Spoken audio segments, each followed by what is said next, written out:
Praise the Lord! Pinagpalang gabi po sa lahat ng mga nanonood sa Facebook.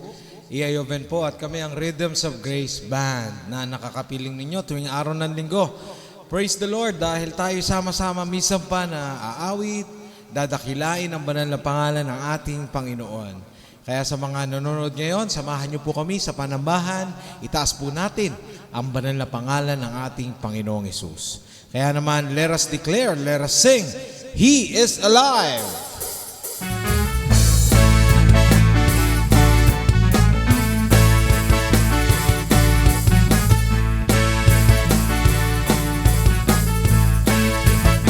The grave has lost its sting. Rose in power and glory, my risen King. Hope shines so bright, love has won the fight, He's alive. Death couldn't hold Him down, for He wears the victor's crown. Stone was rolled away, the truth cannot contain. Hallelujah! He is alive, alive. Jesus is alive. He's alive. He is alive in me. Jesus is alive. He's alive. He's alive. Jesus is alive. He's alive. He is alive in me. Jesus is alive. He's alive. The grave has lost. The grave has lost its sting. He rose in power and glory, my risen King. Our hope shines so bright. Love has won the fight. He is alive. Death couldn't hold Him down, for He wears the victor's crown. Stone was thrown away, the tomb cannot contain. Hallelujah! He's alive, He's alive. Jesus is alive. He's alive. He is alive in me. Jesus is alive. He is alive. He's alive. Jesus is alive. He's alive. He is alive in me. Jesus is alive. He's alive. Darkness bound in silence, the morning light broke through. Now everyone can sing, a Savior lives in truth. Hallelujah! He's alive. Jesus is alive. He's alive. He is alive in me. Jesus is alive. Come on. He is alive. He's alive. Jesus is alive. He's alive. He is alive in me. Jesus is alive. Come on, once again. He is alive. He's alive. Jesus is alive. He's alive. He is alive in me. Jesus is alive. He is alive. He's alive. Jesus is alive. He's alive. He is alive in me. Jesus is alive. He is alive. He's alive. He's alive. He's alive. He's alive. He's alive. Oh yes, He's alive. Halina't purihin ang Diyos.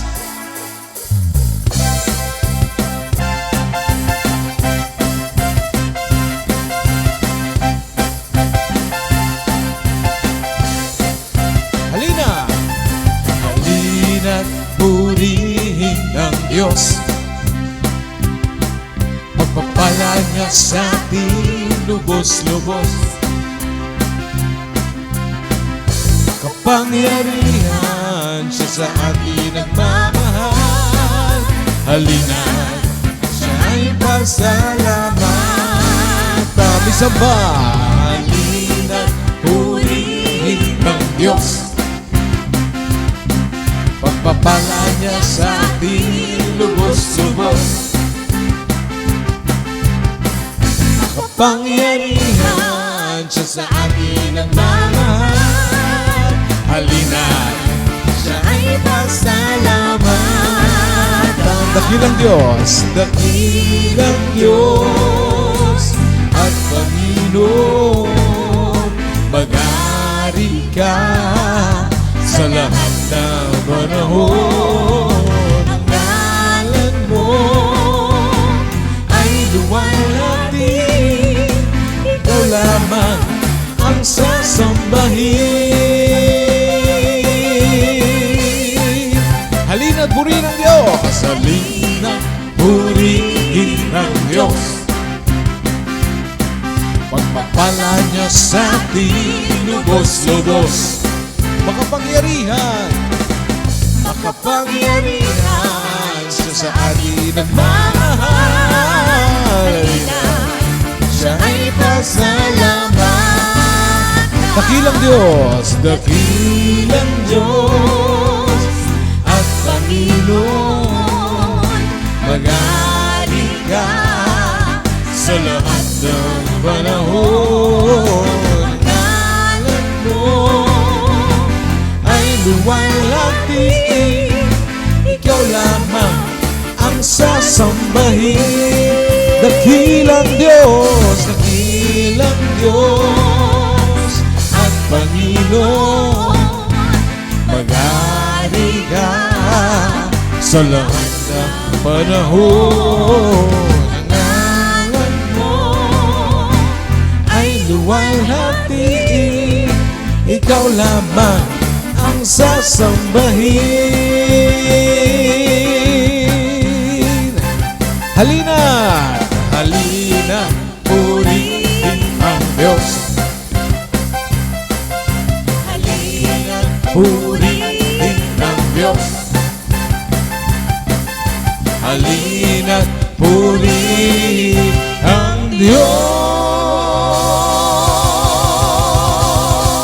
So, purihin ang Diyos. Salamat o Diyos. Wala kami ibang mababanggit, masasambit, kundi pasasalamat sa inyong tinapos na gawa, sa inyong kagandahang loob. Sa krus ng Kalbaryo, nag-alay ng buhay ang Panginoong Hesus. Kaya naman wala kaming ibang hinangad, kundi kayo ay sambahin, O Diyos. Dakilain ka, Panginoon.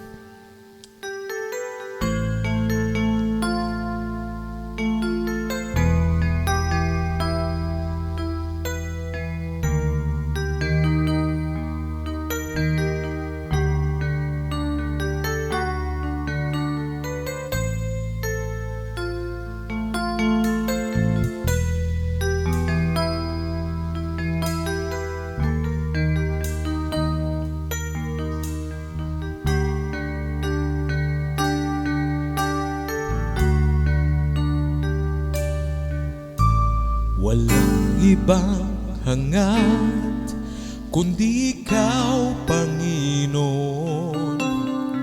Ikaw ang mahalaga sa buhay ko. Kahit na anong mangyari, ako sa'yo'y sasamba. Pagkat Panginoon, dakila ka. Walang makahigit sa'yo. Dakilang pag-ibig mo. Maghari ka, O Diyos. Maghari ka, Jesus.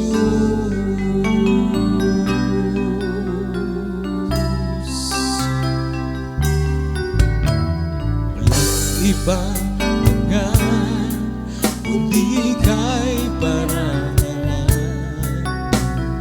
Aming Diyos, banal ang iyong ngalan.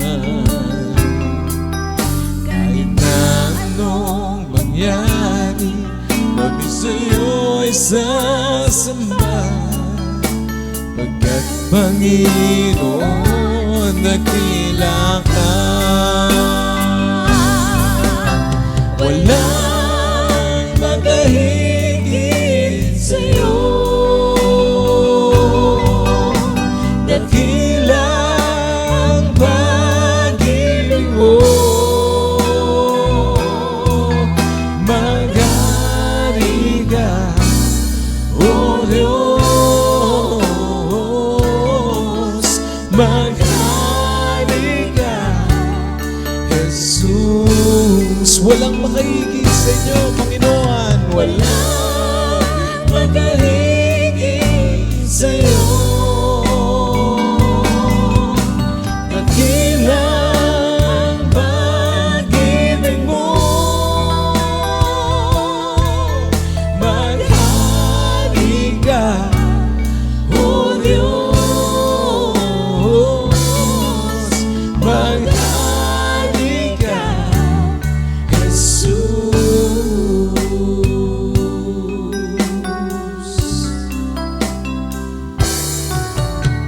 Walang ibang hangad kundi ikaw, Panginoon. Ikaw ang mahalaga sa buhay ko. Kahit na ano mangyari, ako sa'yo ay sasamba, pagkat Panginoon dakila ka. Oh, walang makahigit sa'yo, dakila ang pag-ibig mo. Maghari ka, O Diyos, maghari ka, Jesus. Walang makahigit, walang makahigit sa'yo, dakila ang pag-ibig mo. Maghari ka, O Diyos, maghari ka, Jesus. Maghari ka, O Diyos,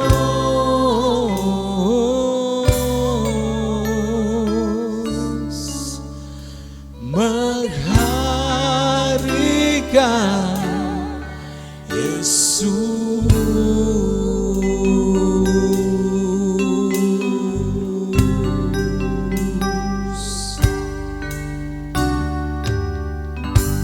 Pagarian mo kami, Panginoon. Ang papuri ay tanging sa inyo lamang, O Diyos.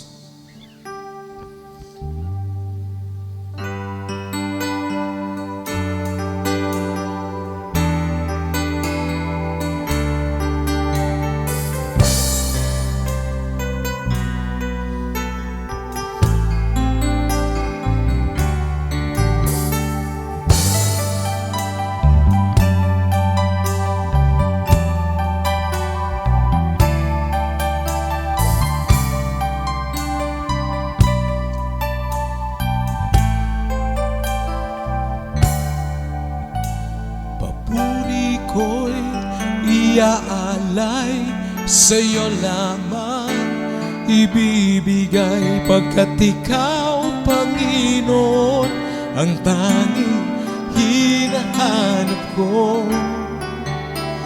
Papuri ko'y iaalay sa'yo lamang, ibibigay pagkat ikaw, Panginoon, ang tanging hinahanap ko. Wala nang ibang hangad na papurihan, tanging ikaw lamang, tanging ikaw, Jesus, tanging ikaw, Jesus. ikaw, Jesus, sa puso ko. Isa pa. Papuri ko'y iaalay, sa'yo lamang ibibigay, pagkat ikaw, Panginoon, ang tanging hinahanap ko. Papuri ko'y iaalay, sa'yo lamang ibibigay, pagkat ikaw, Panginoon, ang tanging hinahanap ko. Wala nang ibang hangad na papurihan, tanging ikaw lamang. Tanging ikaw, Jesus. Tanging ikaw, Jesus. Tanging ikaw, Jesus, sa puso ko. Wala nang ibang hangad na papurihan, tanging ikaw lamang. Tanging ikaw, Jesus. Tanging ikaw, Jesus. Tanging ikaw, Jesus, sa puso ko. Wala nang ibang hangad na papurihan, tanging ikaw lamang. Tanging ikaw, Jesus. Tanging ikaw, Jesus.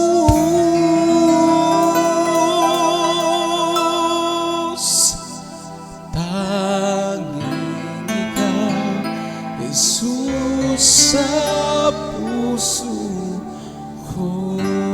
Bisa pa, wala nang ibang hangad. Wala nang ibang hangad na papurihan, tanging ikaw lamang. Tanging ikaw, Jesus. Tanging ikaw, Jesus.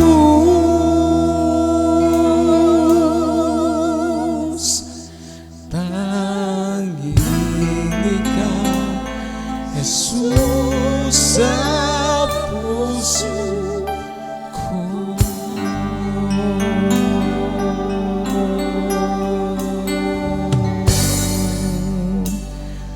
Tanging ikaw lamang, Panginoong Hesus, sa aming puso. Wala nang ibang dapat parangalan, wala nang ibang dapat purihin at sambahin, kundi ang Panginoong Jesucristo lamang. Kayo lamang amang nasa langit, na nagsugo, inialay ninyo ang inyong bugtong na anak para kami ay maligtas. Salamat sa grasya, Panginoon. Salamat dahil kami ay tumatanggap ng pagpapala dahil kayo ay may magandang kalooban. Lord, we are praying that we will have the heart to bless and honor your name always, Panginoon. Magkakaroon kami ng desire na kayo ay maparangalan, mag-glorify kayo sa lahat ng pagkakataon. And Lord, we are praying, i-bless mo po ang online worship service na ito, ang devotion namin. Lord, we declare na marami po ang maaabot ng inyong mga salita, na mabibless kami, at gagamitin mo po ang live streaming na ito para maabot ang mga taong nangangailangan sa pagmamahal ng aming Panginoong Hesus. In all of this we ask, in the mighty name of Jesus we pray. Amen and amen.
Praise God! Pinagpalang gabi po sa lahat ng mga nanonood sa Facebook. Iayoven po at kami po ang Rhythms of Grace Band. Sumasa inyo po at pinagpapala kami ng Panginoon at kayo din naman ay pinagpapala. Saan man kayo naroroon, ano man ang sitwasyon, anong oras man, ang pagkakataon man na ito ay nawa maging pagpapala sa inyong lahat.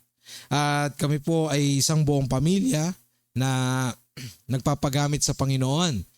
Yung aking biyenan na si Papa Nathaniel Hison, ang nasa keyboards kanina, ay kumaawit din naman siya. Yung aking ate na biologically, Ate Wendy Hoven or Niebres, Ate Wendy Hoven Niebres na po siya. So umaawit siya, yung main vocalist namin. At si Kuya Noriel Niebres, yung asawa ng ate ko, ang nandoon, director namin at nag-ooperate ng lyrics kanina.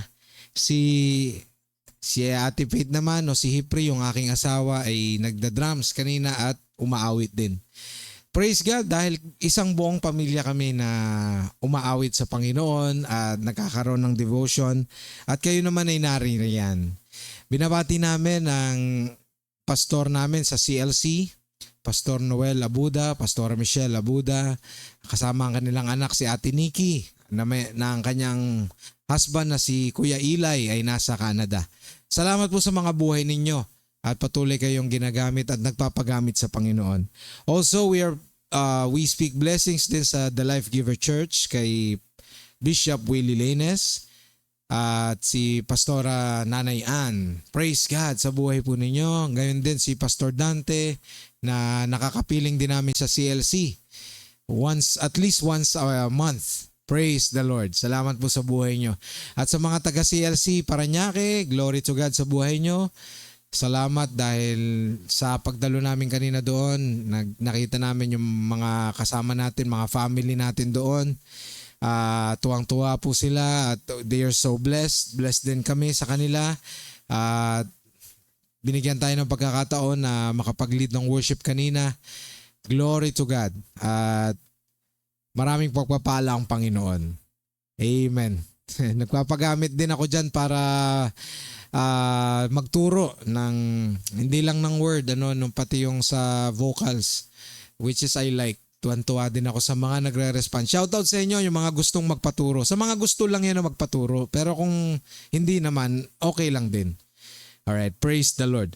At binabati din natin yung mga regular na nanonood sa atin. May mga nag-comment na po kanina. Magandang gabi po sa inyo. Kuya Janmel Morales sa Bacoor. Si Papa Tirso Hoben Senior naman nasa Jensan. Praise God. Si Luigi. Wow, nakanood ng live si Brother Luigi from Malaysia. Glory to God. Pastor Jose Gandesa, thank you for watching. Shoutout sa JPC, GMA, tsaka sa main dyan sa Dasma. Glory to God sa buhay ninyo ni Pastor Bishop Ernie Kaptalan Jr. Praise the Lord. Tita Lucia, Tita Luz, thank you for watching. God bless you. Mag-enroll daw siya sa voice lessons. Kita-kits po sa voice lessons. Ella, Bella, and the other Malayo sisters, thank you for watching. Ate Ging, yes, hindi lang si Kuya Janmel, pati si Ate Ging Morales, thank you for watching. We speak blessings sa pamilya ninyo. You are blessed by the Lord. Amen. Sino pa ba? Pastora Michelle, na aming ninang din.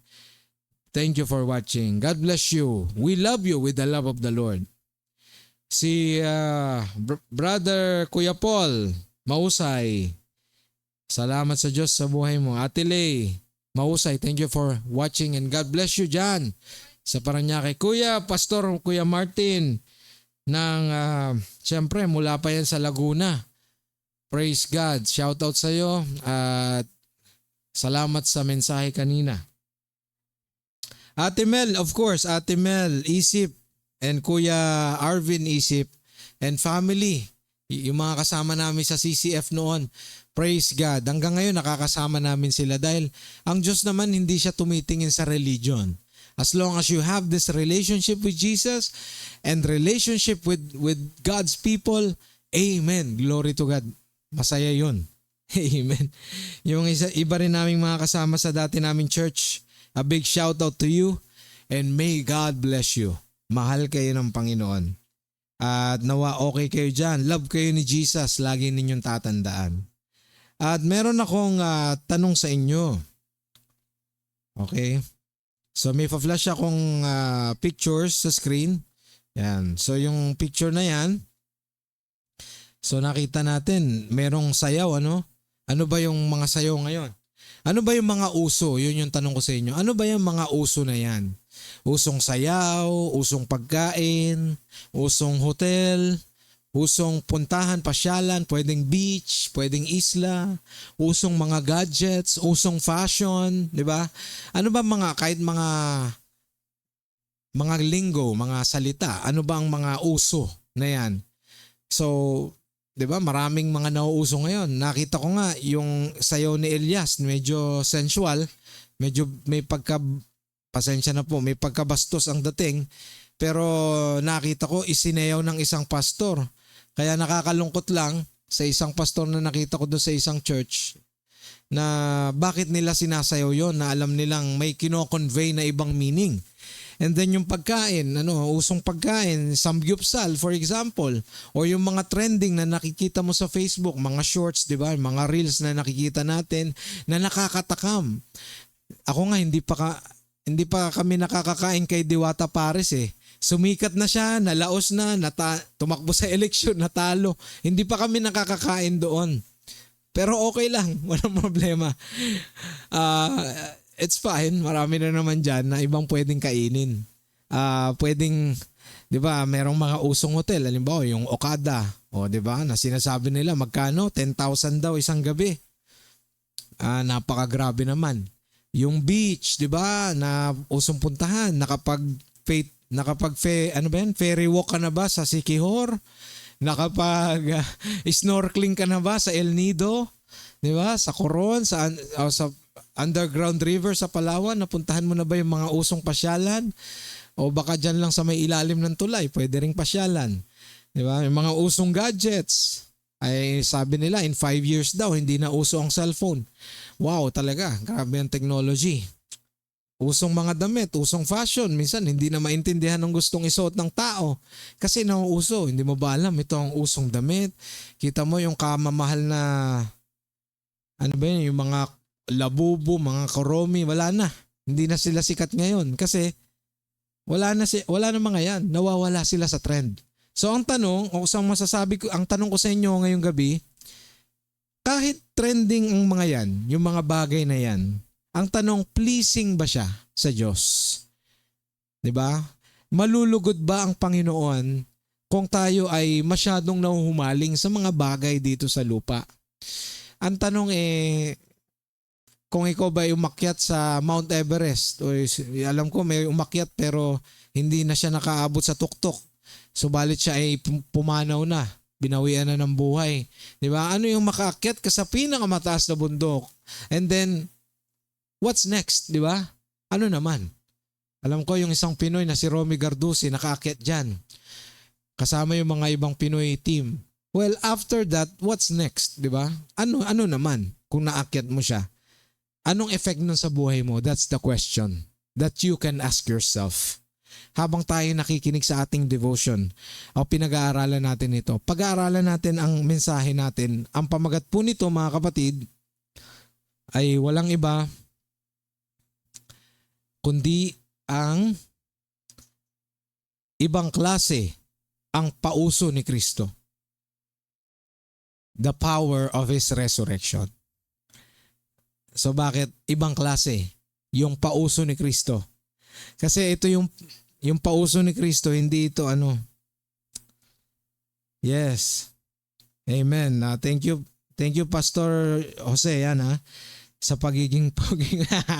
Amen. Thank you. Pogi naman tayo lahat. Kasi the presence of God inside, sabi ni Pastor Noel. Sabi ko naman dyan, the point of grace inside, or sabi ko nga pogi, the point of grace every day. Kaya pogi. Amen. Oy, Pastor Alvaro, shoutout po dyan. CLC Alicia. Glory to God. By the end of this year, hopefully makabalik kami dyan bago magtapos ang taon. Makiki-anniversary kami sa inyo. Shoutout po dyan sa pamilya ninyo sa CLC Alicia. Sa isa nating family yan. Amen. Sabi ni Pastor Jose, trending ngayon Christian song sa TikTok. Yung mga trending na yan, di ba? Nawawala din yan. Nawawala sa uso yan. Pero tandaan natin na si Jesus meron siyang pinauso. At mula yun, dun sa root cause na power of His resurrection. Kaya yun yung pag-aaralan natin ngayong gabi. May 3 punto po akong ibibigay matapos dito sa ating teksto. Romans chapter 12 verse 2. Ito pong passage nito ay binigay po ni Pastor Noel sa Christ Life Church na kung saan kami kabilang ng aking asawa. At kaya nga kami nagkaroon ng ganitong movement. In-encourage namin yung family namin that we glorify Jesus. No, magsama-sama kami kasi we are encouraged by the Word of God through the Gospel of Grace. Amen. Na tinuturo din ni Bishop Willie Lanes. Kaya nga po, ito sabi sa Romans chapter 12 verse 2, ito rin yung message ni Kuya Martin kanina sa CLC. Do not conform, NIV po ito, do not conform, ano ba sabi ko? Conform, yan. Do not conform to the pattern of this world, but be transformed by the renewing of your mind. Then you will be able to test and approve what God's will is good. His good, pleasing, and perfect will. Diba? Do not conform to the pattern of this world, but be transformed by the renewing of your mind. Then you will be able to test and approve what God's will is. His good, pleasing, and perfect will. Isa-isahin po natin yan at gagamitin natin yung NIV sa ating pag-aaral. Pero isalin muna natin sa Amplified. Tingnan natin kung anong sinasabi. O Tagalog muna pala, sorry. Tagalog, pa-suspense, sorry. Tagalog, Roma 12:2.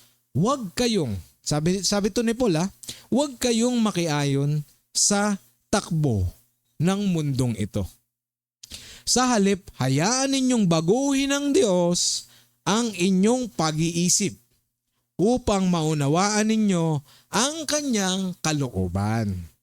Sa gayon, magagawa ninyo kung ano ang mabuti, kalugod-lugod at ganap na kalooban ng Diyos. Ulitin natin, huwag kayong makiayon sa takbo ng mundong ito. Sa halip, di ba may option eh. May option. May sinadya si Paul and then meron siyang may pagbaba, binalaan ni Paul or winarningan, no?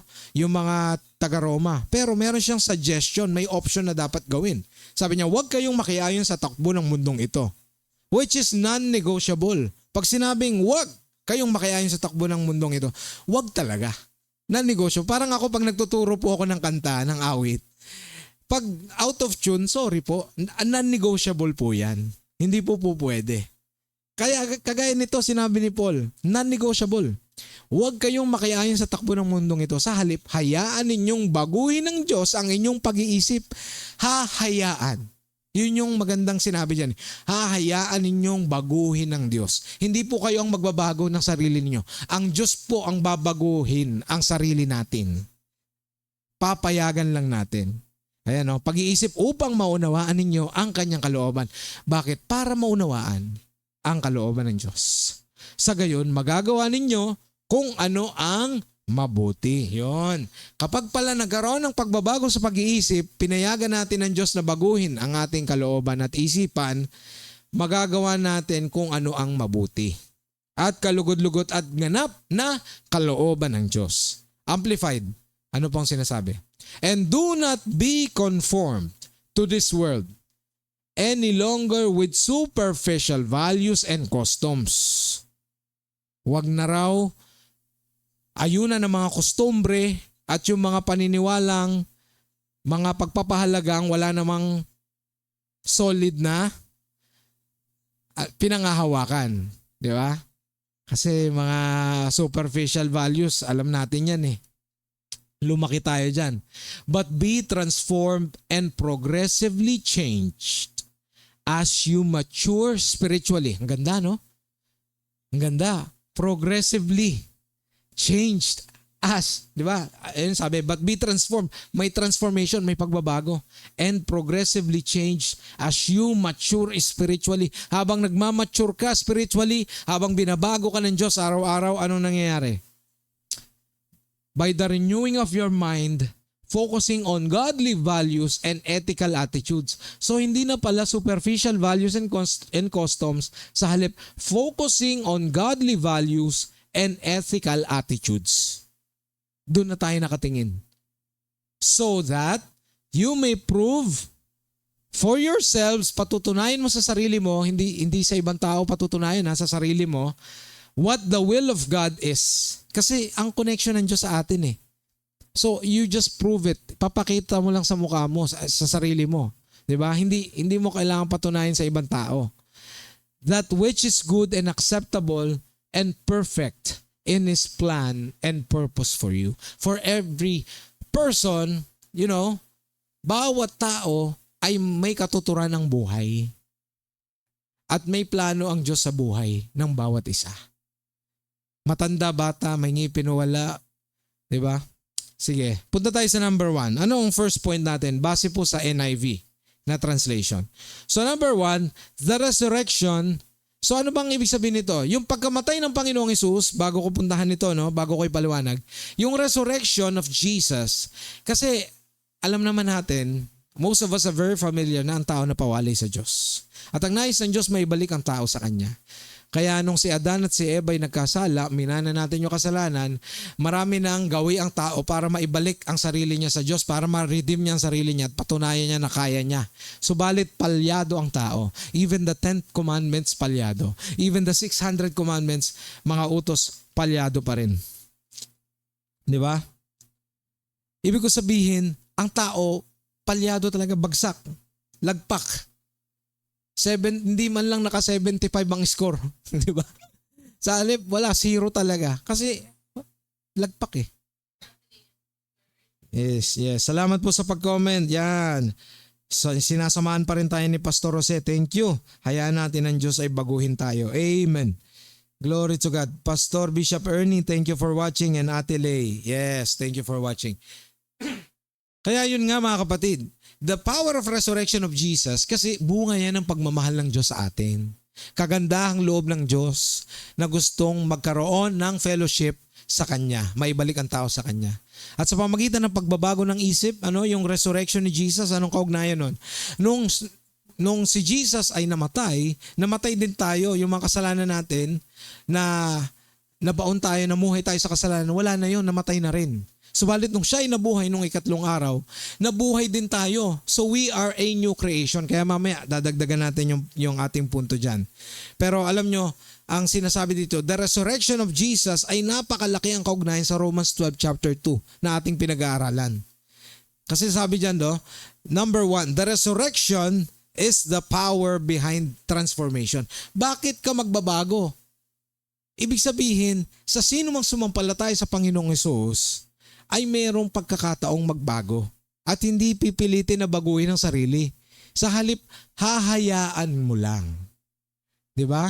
The power behind the transformation. Kaya ka nagbabago, hindi dahil gusto mo magbago na may sarili kang intensyon o gusto mong patunayan sa ibang tao o magpakitang gilas ka na mahirap 'yon.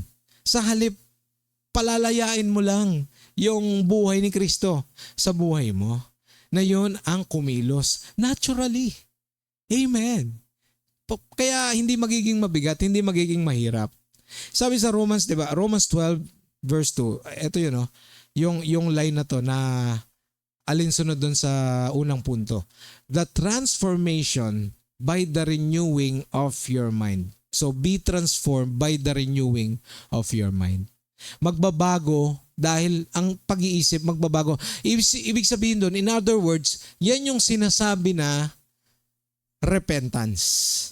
Pag sinabing repentance, yun yung pagbabago ng isip. Hindi mo pwedeng sabihin nag-repent ka na tapos pabalik-balik ka pa rin. Or sabihin natin na nag-e-enjoy ka pa doon sa ginagawa mo na kamalian. No. Kasi nga sabi sa Ephesians chapter 2, di ba? For we have been saved by grace through faith. You have been saved by grace through faith. Not by your good works. Di ba? Not by good works.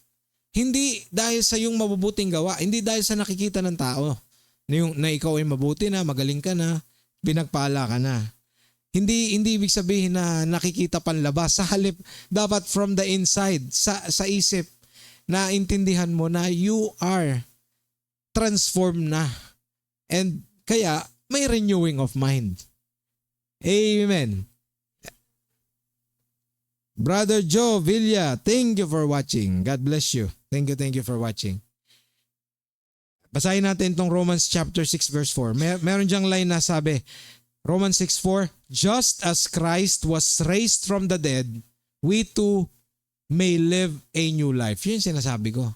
Kaya sinasabi sa mga charismatic noon, it's a new life with the Lord.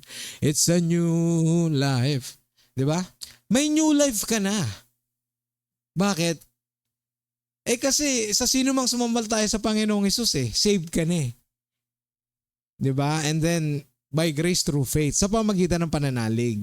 And then, kaya nga, gagawa ka na ng mabuti. May transformation na. May pagbabago na ng isip kasi nga, new creation na. Hindi na luma. Yung kapangyarihang bumuhay kay Jesus, yun din ang nagbibigay ng bagong buhay at isipan sa atin. So maliwanag po yung kapangyarihan na bumubuhay kay Jesus o yung bumuhay kay Jesus on the third day, yun din yung nagbibigay ng bagong buhay sa isipan, buhay at isipan sa atin.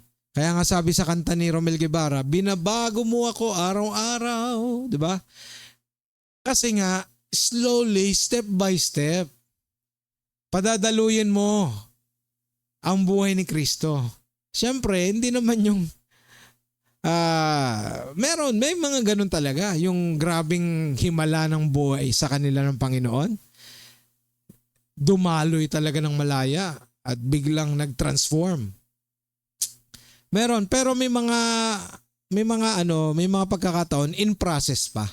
Lalo tayo, marami pa tayong pagkakamali . Marami pa tayong hindi pa nabuborn again, yung sinasabi yun . Kapag sinabing born again kasi, yun yung na-transform ka na . Diba? Yun yung na-renew na yung isip mo, nabago ka na born again na ako, Lord. Yun, isinilang na akong muli. Yun yung ibig sabihin nun.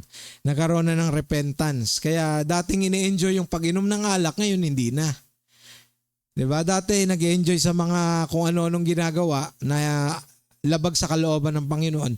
Ngayon, hindi na. Bakit? Kasi nagbago na nga. May transformation na.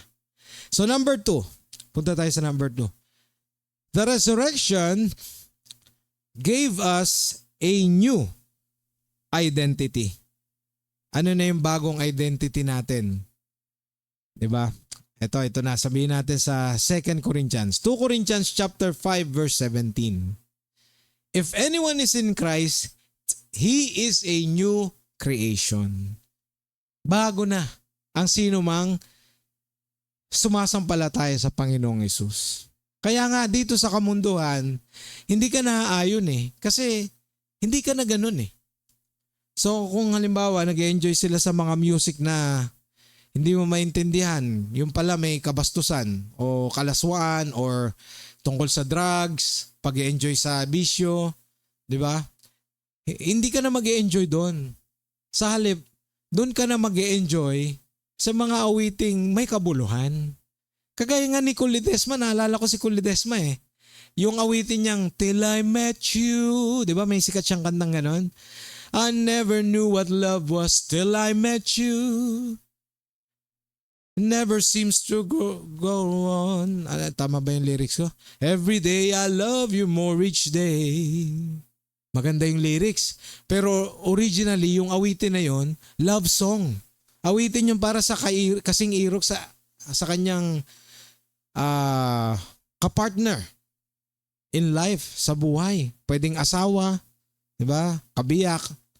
Pero noong nabago na si Kulidesma, hindi na ganun yung pag-awit niya. Napapanood ko si Kulidesma pag nagko-concert na, inaawit niya yung awitin na yung Till I Met You.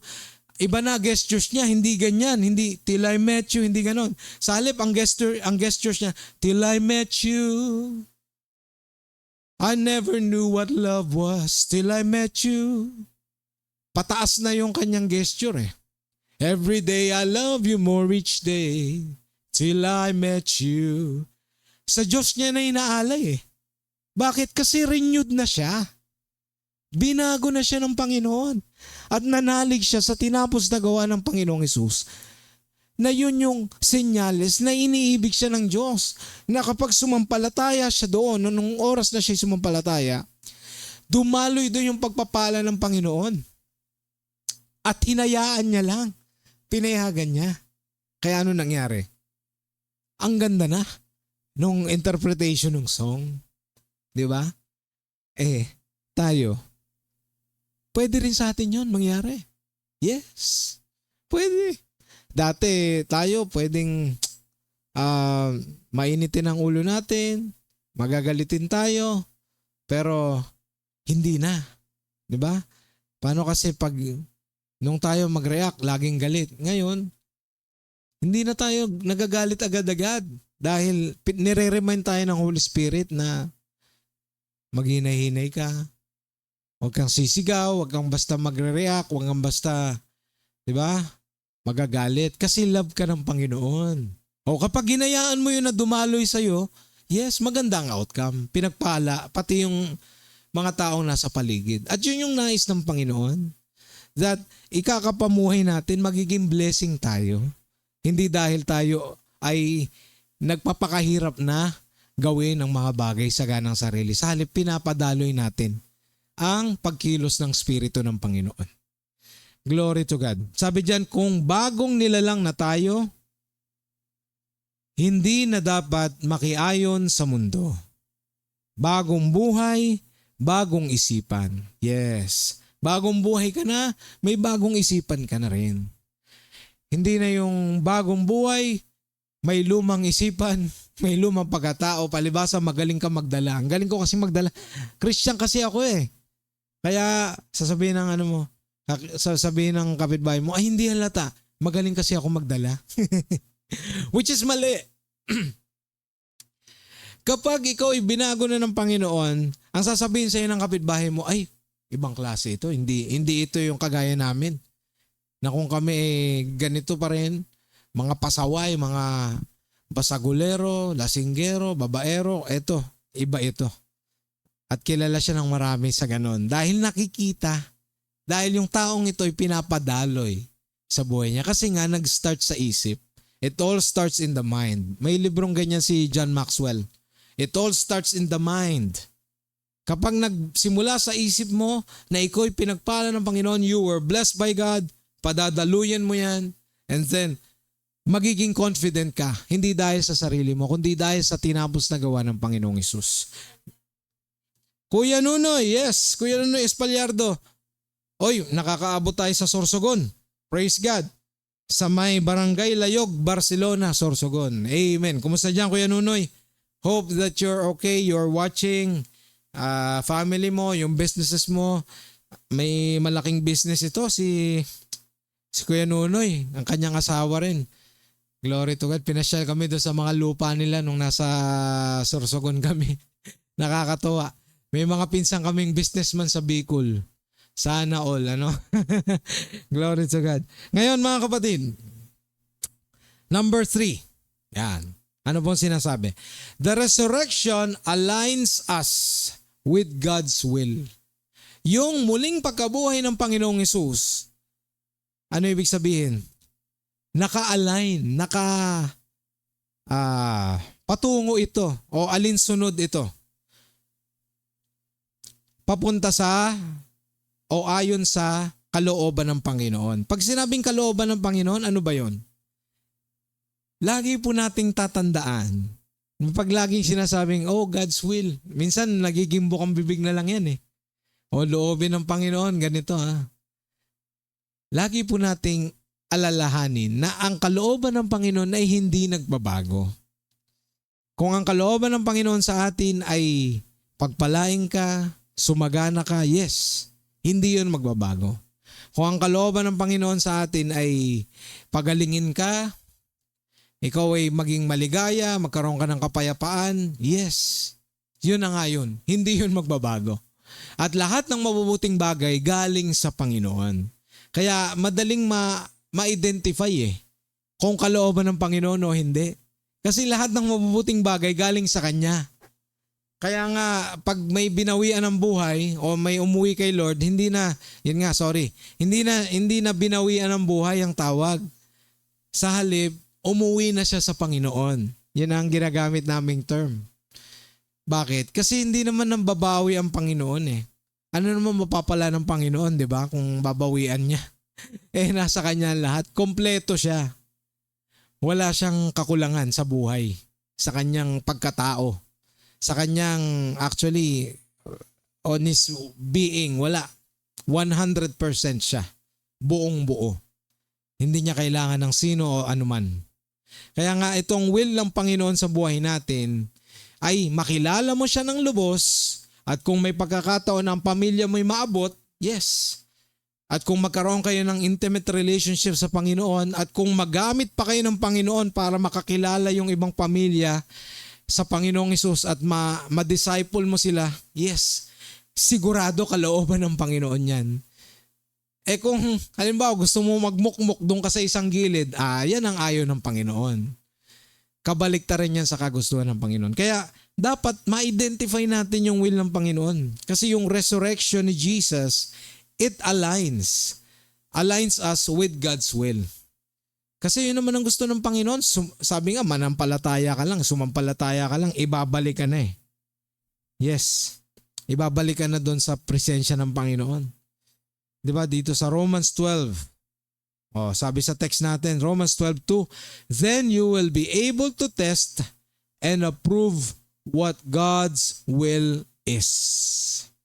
Amen.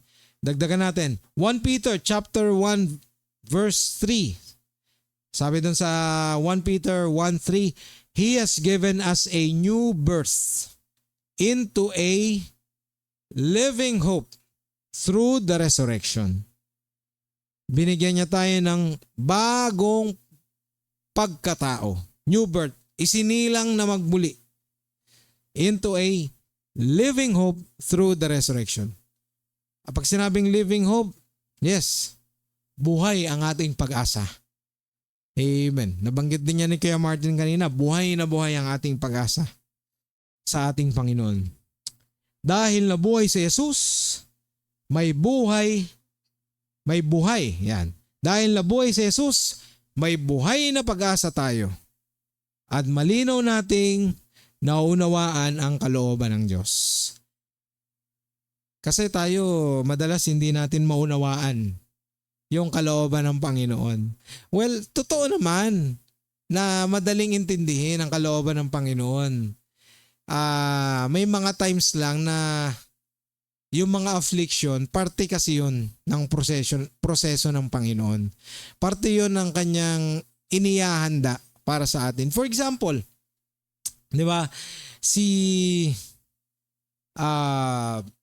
Joseph the Dreamer, di ba? Si Joseph the Dreamer ay meron siyang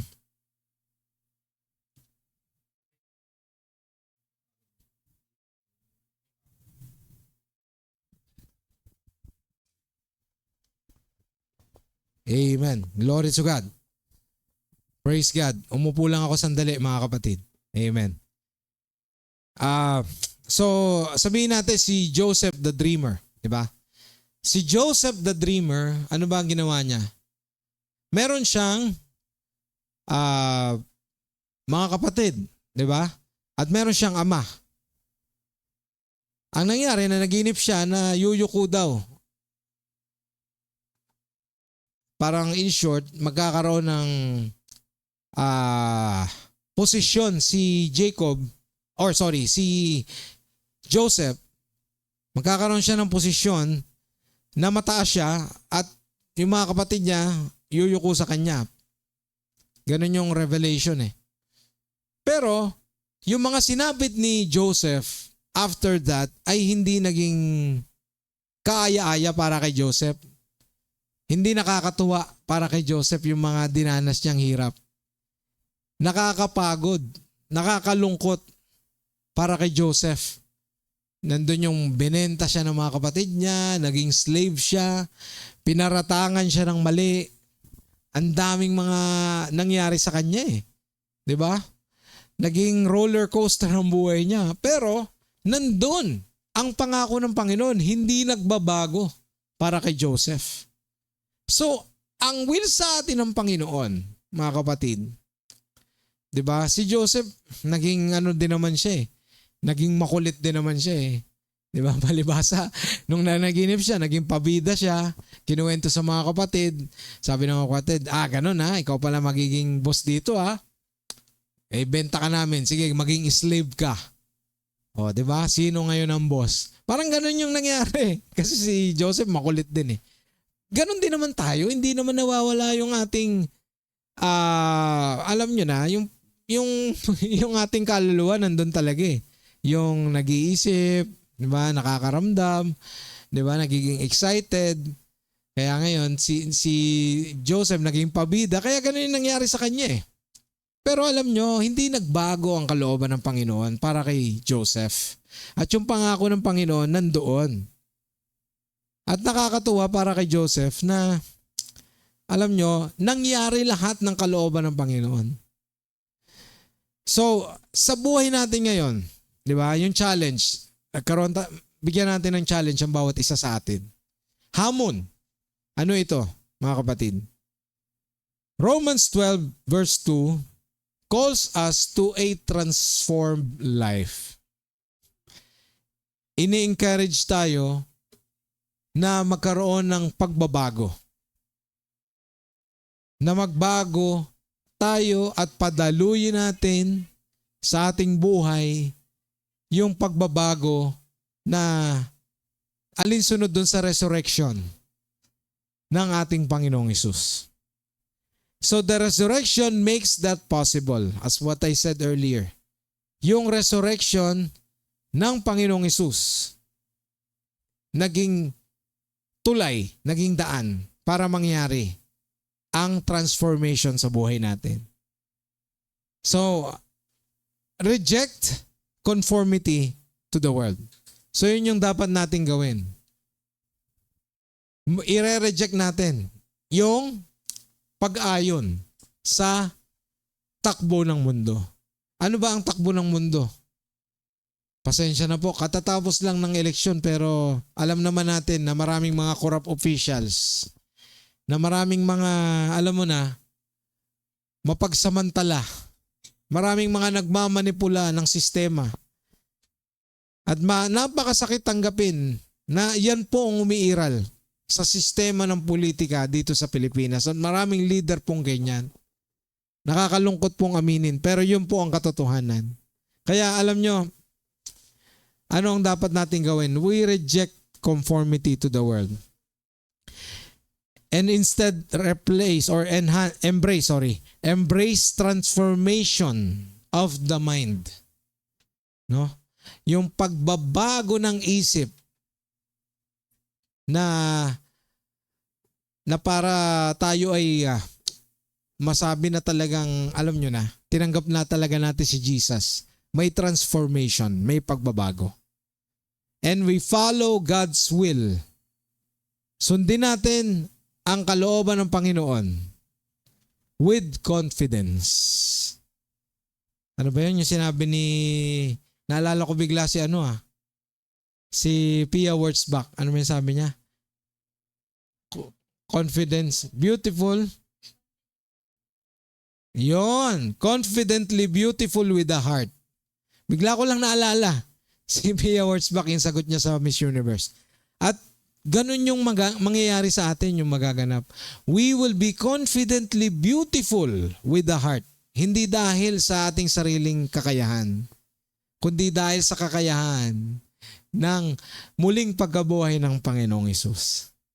At dito yan sa Romans chapter 12. Napakayaman po. Yes, Ate Flossie, Sister Flossie, Pinagpalang gabi po sa lahat. Shoutout sa mga taga Baclaran, Baclaran Outreach, shoutout sa inyo. At nakakatuwa pala sa CLC Manuyo 2. Amen. Nag-outreach na po doon yung sila Kuya Paul. Big shoutout sa mga nagpapagamit sa Panginoon. Amen. Kaya alam nyo, may tanong ako sa inyo, minsan pa. Ano yung take away ninyo? Ano yung key take away ninyo ngayong gabi sa ating pag-aaral? Ano yung pinaka ninanamnam ninyo? Diba? Ano yung pinaka na-enjoy ninyo sa ating pag-aaral? Dahil muling nabuhay si Kristo, may bagong pagkatao ka na. Totoo yan. May bago ka ng pagkatao para mabuhay sa katotohanan at kalooban ng Diyos.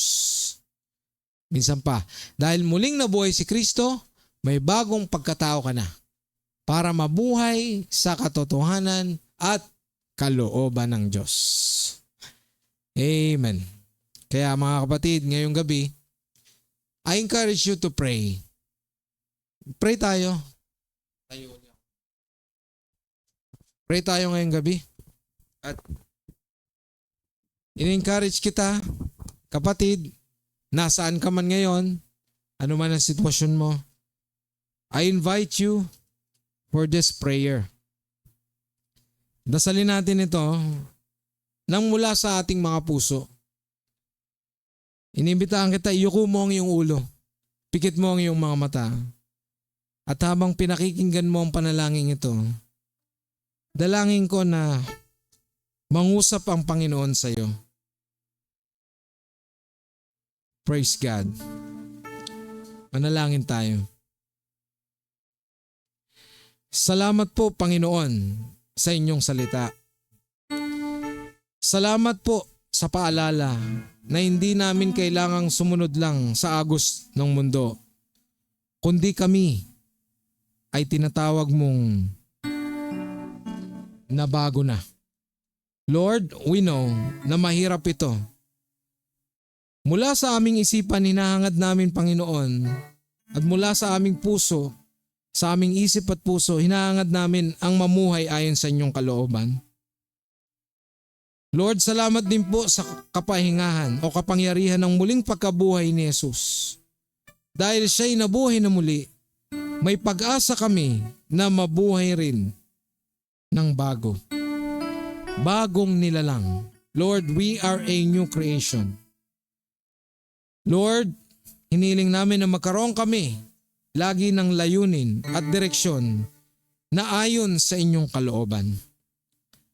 Turuan mo kami, teach us, O Lord, na huwag maging alipin ng mga uso o mga trends dito sa mundo, mga trending, Lord. Hindi mamuhay, kundi mamuhay kami ng mayroong discernment ayon sa inyong katotohanan. Baguhin niyo po kami araw-araw, ang aming isipan at ang aming puso. Linisin mo po ang aming mga motibo at itama ang aming mga pananaw. Nawa, sa bawat desisyon, Panginoon, sa bawat lakad namin sa buhay, ay makita ang pagbabago na bunga ng aming relasyon kay Kristo. Salamat po sa iyong biyaya at sa pag-ibig na hindi sumusuko sa amin, because your love never fails, O Lord. Ito po ang aming panalangin sa matamis na pangalan ni Jesus, na aming Panginoon at tagapagligtas. Amen. Kapatid, kung ikaw ay sumama sa panalangin na yon, you are blessed by the Lord. You are indeed a new creation. At hinahangad natin na tayo ay lumakad sa katotohanan ng ating Panginoon. And we declare ngayong gabi that ang buhay natin ay naka-align doon sa resurrection ni Jesus. And I pray, I hope and pray, na lagi araw-araw tayo ay magkaroon ng hangarin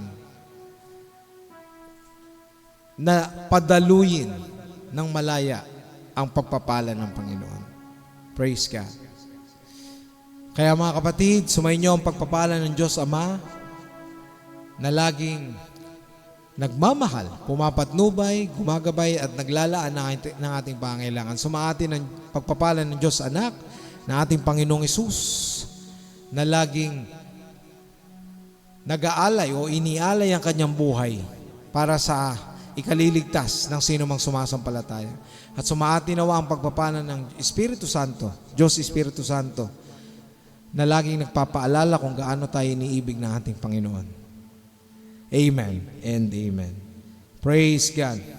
Salamat po sa mga nanood, Alex Hore at si Mensaheng Buhay. Salamat po sa inyo. Pagpapalain kayo ng Panginoon at minsan pa nating awitin that our God Jesus is alive. Amen.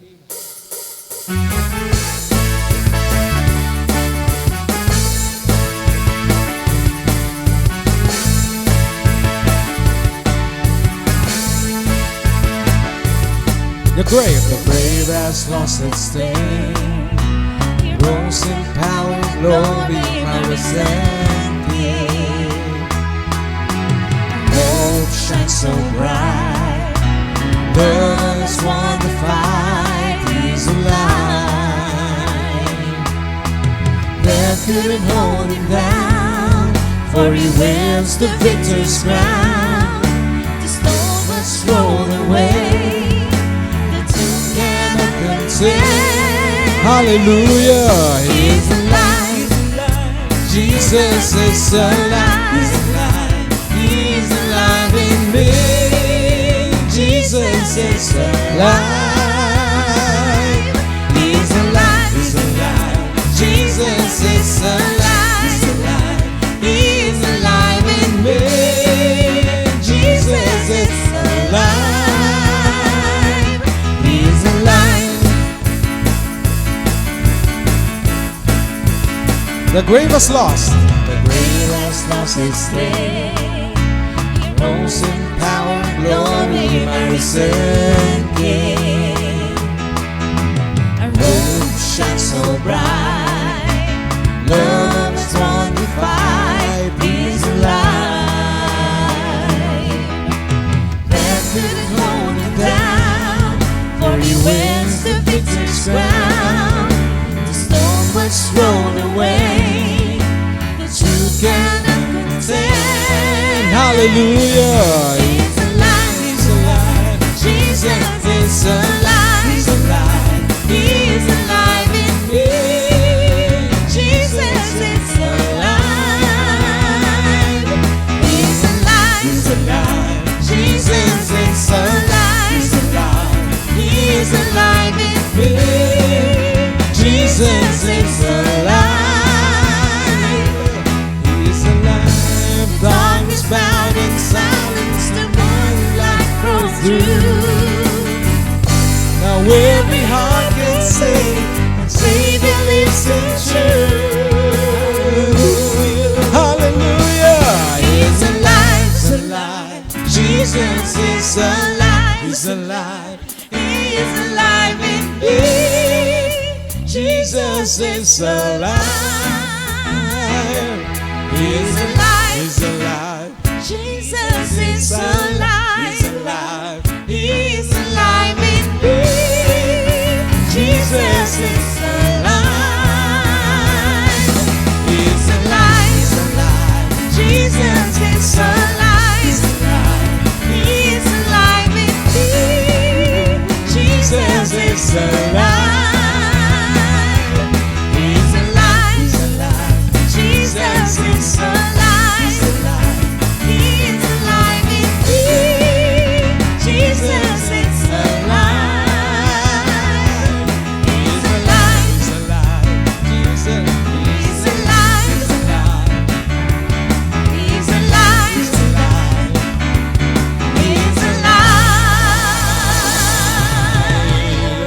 Amen. God bless us all. Count your blessings.